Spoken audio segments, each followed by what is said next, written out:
I'm out here in my chicken coop today. We have a sick chicken, coccidiosis. Basically, she has some diarrhea. I'm gonna kind of try to assess what might be going on. She's here, I've got her, just kind of hanging on to her. She's pressed up against my leg here. First thing I need to do is clean her up so I can kind of assess if I see any issues in her backside, where her vent is.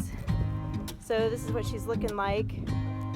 It could just be that she has clogged her vent, which would mean that she would become impacted and not be able to release the waste easily. So that could be an issue. The other thing is that I've been giving them some weeds from around here because it's like candy to them. They absolutely love it. But this one might have a hard time digesting that. I'm kind of assessing as I go. So the first thing to do is clean her up though, so I can see what's going on back there. So I'm gonna try to do that with a bucket of warm soapy water and a rag to kind of just keep gently wiping back there to clear the hole from any clogging. The reason why I knew that she wasn't feeling well is because she's keeping her neck in. You know, chickens like to keep their neck out and their head free so they can look around and peck for things on the ground. But she kept her neck in and just was not interested in eating, and she really was just not herself. Moving slow and keeping her neck in. So that's a sign that maybe there's some pain somewhere. Could be in her intestines or her stomach. Not really sure, but I'm starting the process of figuring out what's going on. So here I have her kind of in a football hold with her head behind me, and I have my index finger between her legs. I'm kind of holding onto her legs with my fingers.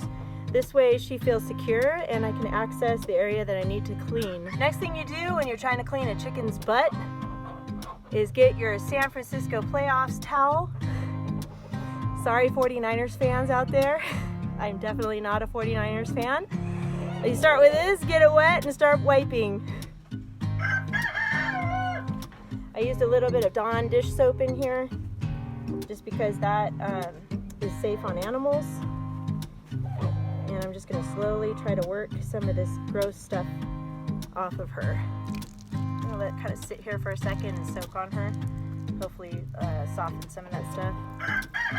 The other girls are getting curious. They want to know what's going on. As farmers, sometimes we just need to intervene.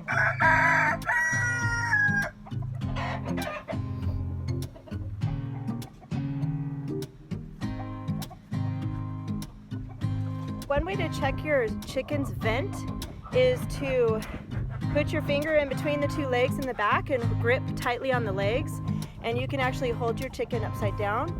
It kind of puts them in a little trance so she's relaxed. That way I can easily look back here and see how clean I'm getting it and see where we're at with it. I've almost got it. She's got a few more places where I need to wipe.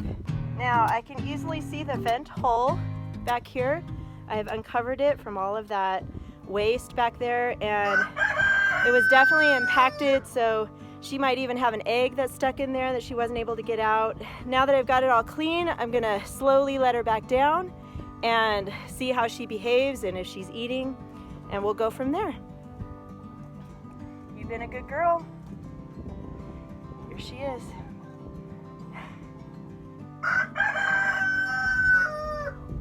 I'm glad you trust me on these things.